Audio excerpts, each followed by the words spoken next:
अध्याय 331 शापित। काले राजसी वस्त्र में सजी शेरॉन ने अपने रक्तहीन होंठ सिकोड़े और अपना सिर मरिक की ओर झुकाकर हल्के से सिर हिलाया। मरिक ने हाथ जोड़े और अपनी कुछ पागलपन को छिपाते हुए कहा, आपको प्रिजनर पाथवे के बारे में पता है ना?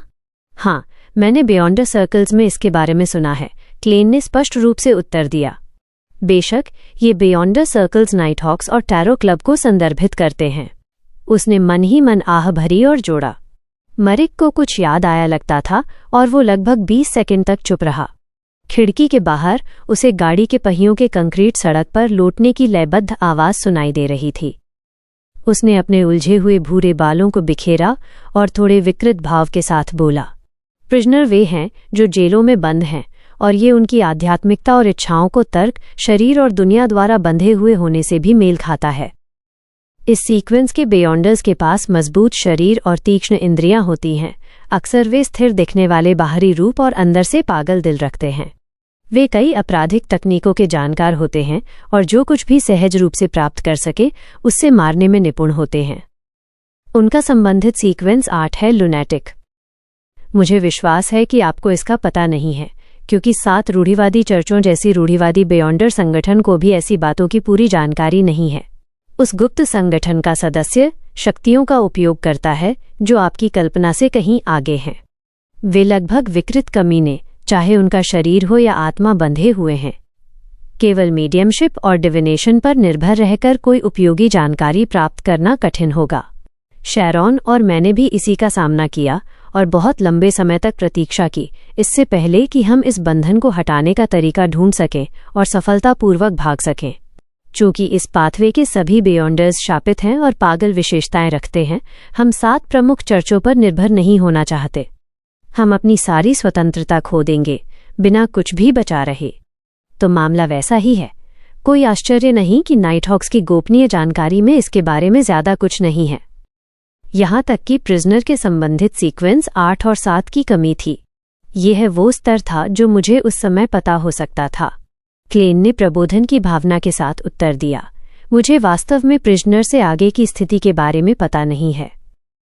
मरिक ने सिर नहीं हिलाया, बल्कि अपने भूरे आंखों से क्लेन को देखा और जारी रखा।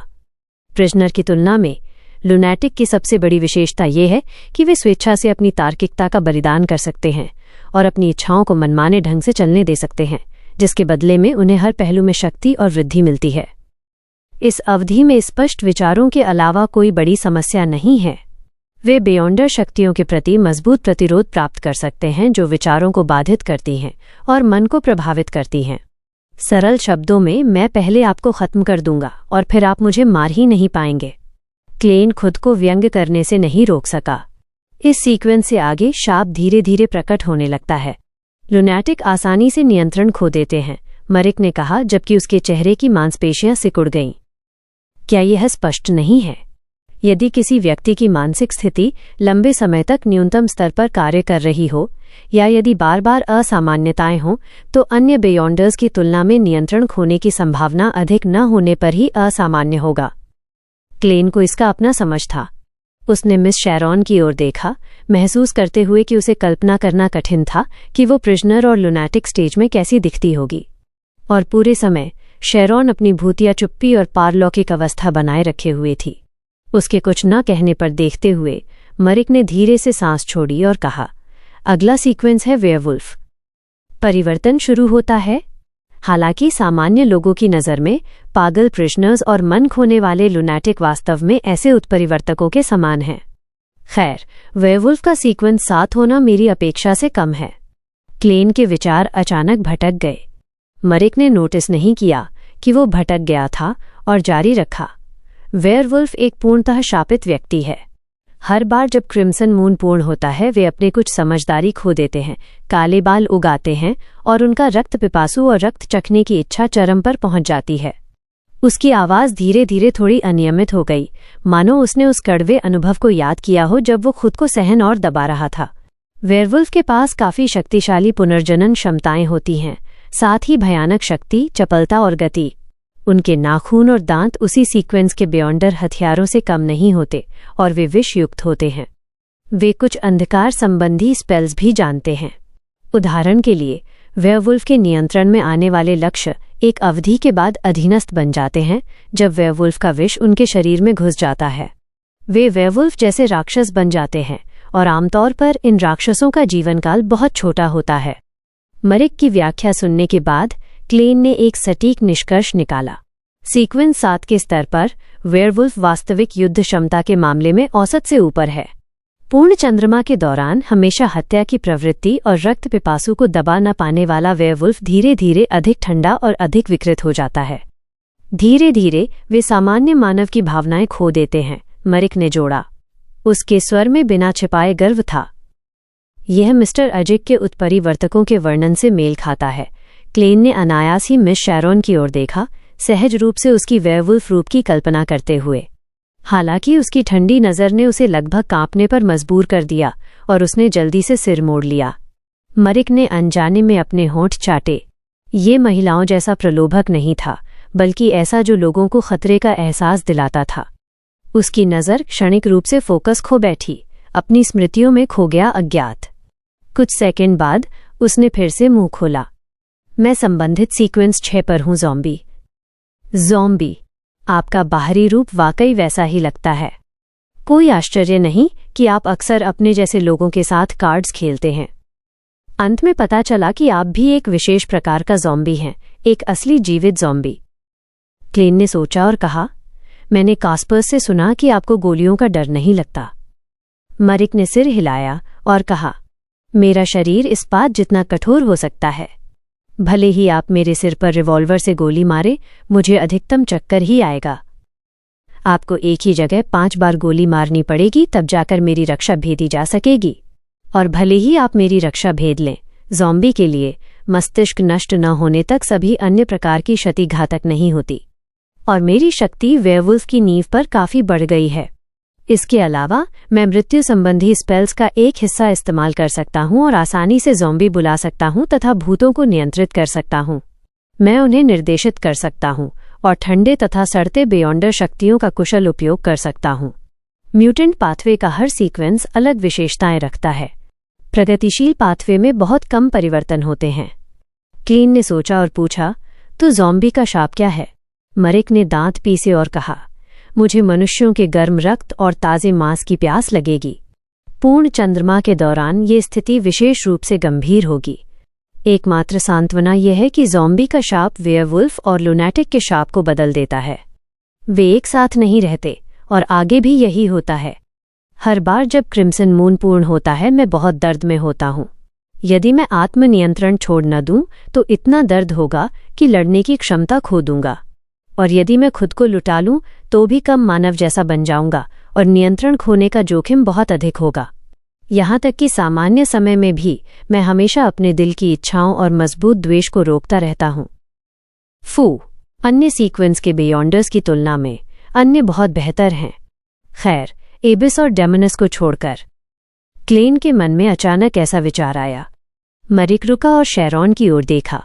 शैरॉन ने अपने होंठ खोले और एक भ्रमपूर्ण आवाज में कहा, सीक्वेंस 5, रैथ। रैथ? ऐसा कोई सीक्वेंस है? यह है वाकई एक म्यूटेंट पाथवे है। क्लेन पहले थोड़ा आश्चर्यचकित हुआ, लेकिन फिर महसूस किया कि यह एक आत्मा शरीर की विशेषता है जो आसानी से परिवर्तित हो सकती है। संकेत मिलने पर मरिक ने जोड़ा, रैथ बनने के बाद कोई अपना शरीर वास्तविक रैथ में बदल सकता है और संबंधित शक्तियां प्राप्त कर सकता है, जैसे बाधाओं से गुजरना, आईनों में छिपना और दुश्मन की आत्मा पर सीधा हमला करना। वे अधिकांश परावर्तित चीजों से कूद सकते हैं और साधारण रैथों के विपरीत स्पिरिट विजन से भी ऐसी छाया को खोजना कठिन होता है जब तक कि हाई सीक्वेंस बियॉन्डर ना हो। हाँ, रैथ कई मृत्यु प्रकार के स्पेल्स का उपयोग करता है। कई अजीब तकनीकें हैं, जैसे जबरन शरीर पर कब्जा करना और दुश्मन को नियंत्रित करना। उसका शाप यह है कि पूर्ण चंद्रमा की रात को या तो वो निश्चित संख्या में मानव आत्माओं का सेवन करे या वो अत्यंत कमजोर हो जाए। पहले विकल्प को चुनना नियंत्रण खोने की कगार पर होने के समान है। क्लेन के बोलने का इंतजार किए बिना समान रूप से पीली शैरॉन ने अचानक कहा, हमारा लक्ष्य भी एक रैथ है। ज़ॉम्बी, वेयरवुल्फ, लुनाटिक और प्रिजनर की बियॉन्डर शक्तियां उन्नति के कारण खोई नहीं जाती, मरिक ने जोर दिया। ये मेरे नेमेसिस जैसा लगता है। मैं ठीक वैसी चीज़ों से डरता हूँ जो रिवॉल्वर गोलियों से अछूती रहती हैं और साधारण आग से गंभीर क्षति नहीं झेलती। सरल शब्दों में, मैं भूतों से डरता हूँ। क्लेन का दिल थोड़ा धड़का। कुछ सेकंड सोचने के बाद उसने पूछा, सील्ड आर्टिफैक्ट का प्रभाव क्या है? वे आपको क्यों बांधते हैं? यह वास्तव में आपको अपनी कमजोरियों और शाप बताने को तैयार कर दिया। क्लेन के पास कुछ सामान्य अनुमान थे। मरिक का भाव कुछ उदास था जब उसने उत्तर दिया, वो शापित आर्टिफैक्ट जो सील करना पड़ता है, उसे स्कारलेट लूनर कोरोना कहते हैं। एक निश्चित दायरे तक यह पूर्ण चंद्रमा जैसा प्रभाव पैदा कर सकता है। उनके लिए जो पहले से ही ठंडे और विकृत हैं, ये उन्हें विस्फोटक शक्ति प्रदान करेगा, लेकिन हम कमज़ोर हो जाएंगे और लड़ने की क्षमता खो देंगे। यदि मैं खुद को छोड़ दूं, तो मैं मौत को ही चुनूंगा, मरिक ने कराहते हुए गरज कर कहा। मैंने उम्मीद नहीं की थी कि आप जैसे विकृत और कायर व्यक्ति में इतनी दृढ़ता हो। ज़ॉम्बी सीक्वेंस तक पहुंच पाना वाकई असाधारण है। क्लेन ने उसे बीच में नहीं रोका और कहानी के अगले भाग को सुना। जो व्यक्ति स्कारलेट लूनर कोरोना पहनता है वो पूर्ण चंद्रमा के प्रभाव से प्रतिरक्षित होता है और उसे भयानक गति और कल्पना से परे पुनर्जनन क्षमताएं मिलती हैं, साथ ही कई अपेक्षाकृत शक्तिशाली अंधकार संबंधी स्पेल्स। हालांकि पहनने वाले के रक्त को धीरे धीरे ठंडा कर देगा। वे थोड़ा थोड़ा करके जम जाएंगे और यदि वे समय रहते न रुके या जीवित व्यक्ति का रक्त न पिए तो अंततः उनका रक्त पूरी तरह जम जाएगा और वे मर जाएंगे। मरिक को स्कारलेट लूनर कोरोना से बहुत भय लगता था। उसके बोलने के बाद शेरॉन ने अपनी शांत नीली आंखों से क्लेन की ओर देखा। स्टीव के साथ ज़ॉम्बी जेसन और वेयरवुल्फ टायर हैं, लेकिन जितनी ही स्टीव को खत्म कर दें बाकी कोई समस्या नहीं होंगे। मरिक ने जोड़ा, यदि हम सफल हो गए तो स्टीव द्वारा छोड़ा गया बियॉन्डर विशेष गुण मेरा होगा। स्कारलेट लूनर कोरोना शेरॉन का होगा। बाकी युद्ध, लूट और सीक्रेट्स की किताब आपका भुगतान होगी। कहानी जारी रहेगी।